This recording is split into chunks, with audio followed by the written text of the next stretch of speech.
Welcome to Diet Break. I'm your host, Sherry, and I'm excited to join you today and talk about my weight loss and how I managed to lose 75 pounds with no exercise regime, and to talk about where I went for my first step, the second, and so on. It is a process. I started my first video talking about the very first thing that started all of this, which was just increasing my protein to 60 grams a day. That was just the beginning, and it continued on from there. And I want you to know that that's not your miracle cure. Yes, it can help you if you are deficient in that area, if you suddenly start eating more protein. Most of us can do with eating more protein, but it's not your miracle. So we're going to go through this step by step. I'm going to break this down for you. There is a lot of hard work. It's not the easy process, but what I can tell you is it's healthy. You don't need to have a surgery to do this. You don't need to buy a diet program to do this, and I'm not going to sell you anything. All I'm going to do is share with you what I did, what worked for me, and hopefully it'll help inspire some other people to do what works for them. So, without any further ado, I want to go back into talking about protein a little further. I touched on it on my last video. Protein, for me, just increasing it to 60 grams a day, I didn't think that was a big deal at first. But I realized very quickly that was a bigger deal than I realized. And all I did was started to just make sure I was getting that much protein every day. I didn't measure any calories. I didn't worry about fat. I didn't worry about sugar. I didn't worry about anything at all. I just increased the protein, and it did start my progress rolling. But it needed to continue from there.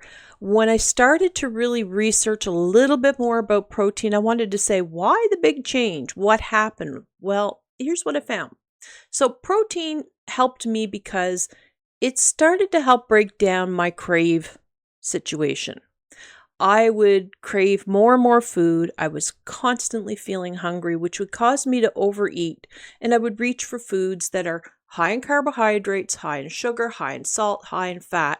But what I never reached for very often was high protein. So that's why when I started eating the protein, everything started to change. My cravings started to go down. I started to notice that my portion sizes were getting a little smaller.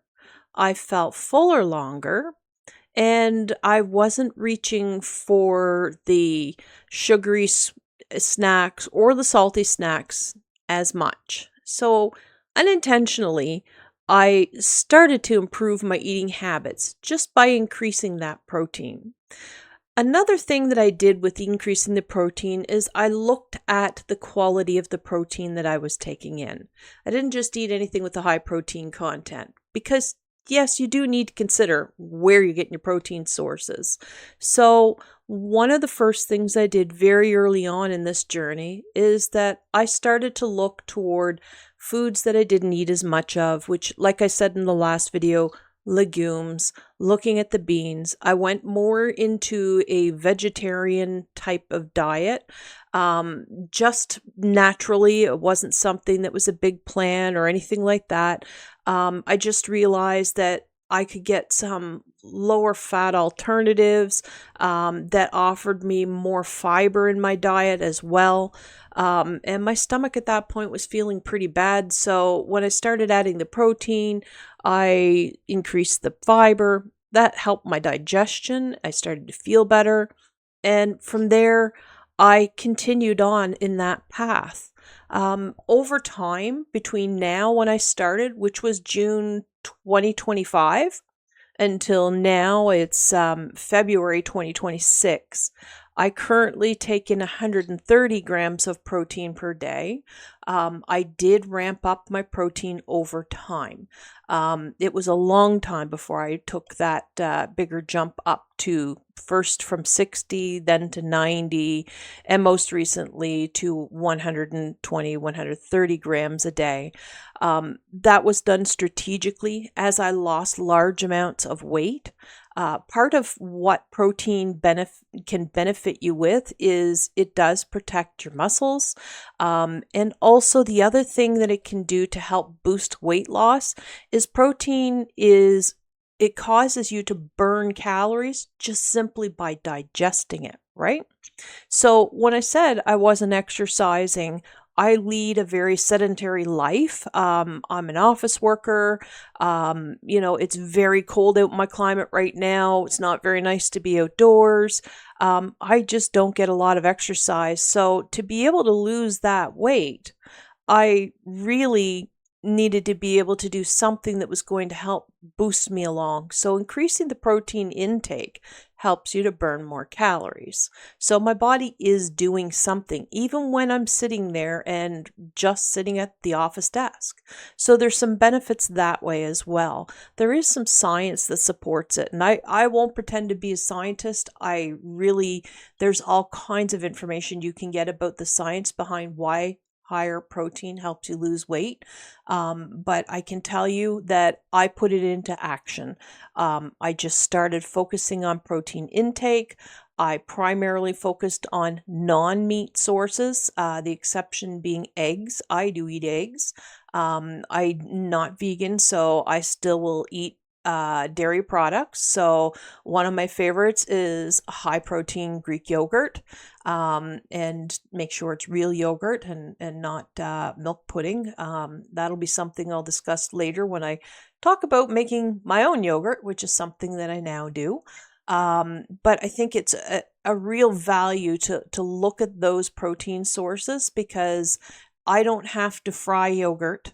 I don't have to roast it or have any fat draining out of it. There's no skin on it.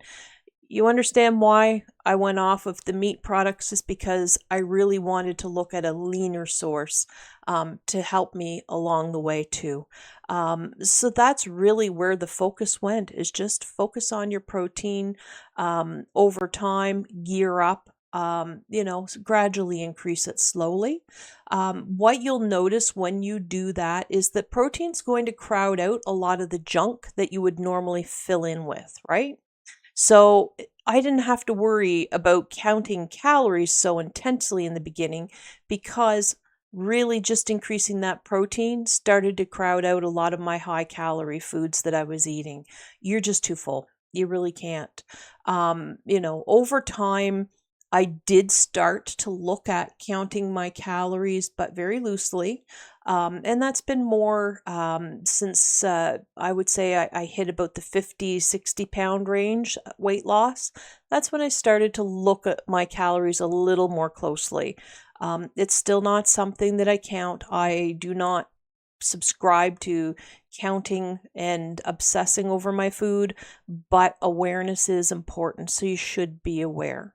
One of the most important tools that I used in this, that I really think anybody should try to use, is use your AI, use your ChatGPT, Copilot, whatever one you have, but start using that tool to help you with tracking protein. That is one of the first steps that I used. Was I started bringing on Copilot, then I moved over to ChatGPT and just talked to it, fed in what I had in my cupboards for information, so it knew what foods I had, what the labels were, and I let the machine do the counting for me.